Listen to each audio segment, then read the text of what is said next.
ভালে লাগিছে এবছৰ ইমান খেতি ভাল হোৱা নাই বৰ্তমান এবছৰ বৰষুণো কম পানীও কম সেইকাৰণে খেতি বাতি ইমান ভাল হোৱা নাই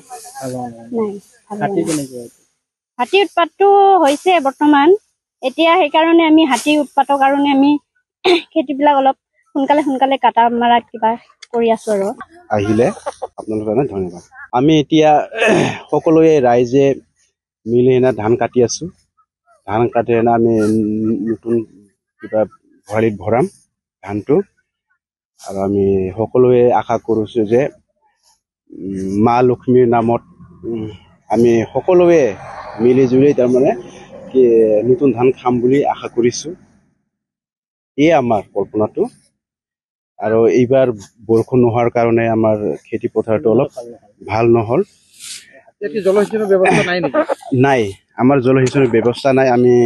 তেনেকুৱা আগত আছিল এই জলসিঞ্চন বিভাগৰ এইটো পানী নোলাই বেয়া হৈ গৈছে এইটো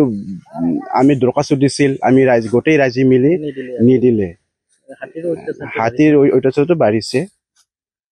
সিহঁতে খাই বৈ 21-22 দিন কৰি থাকি দিছে ইফালটো ধানটো আমাৰ জয়ৰামকুছি হাপাদুৱা বুলি কয় তাতে বহুত ধান খাইছে ইফালে আলামালা পাব আৰু কি আৰু যেহেতু আমাৰ ঘৰ ওচৰা পুচৰি এইবিলাক পাব কষ্ট হ'ব এইবাৰ ভালে কষ্ট হ'ব ঘৰ চলোৱাৰ কাৰণে মানে ধানটো ইমান সুবিধা নহ'ল পানীও নাই তেনেকুৱা যোৱাবাৰ আছিল পানী যোৱাবাৰ আমি ধান ভালে পাইছে এইবাৰ ধানৰ চাহিদাটো কম হয়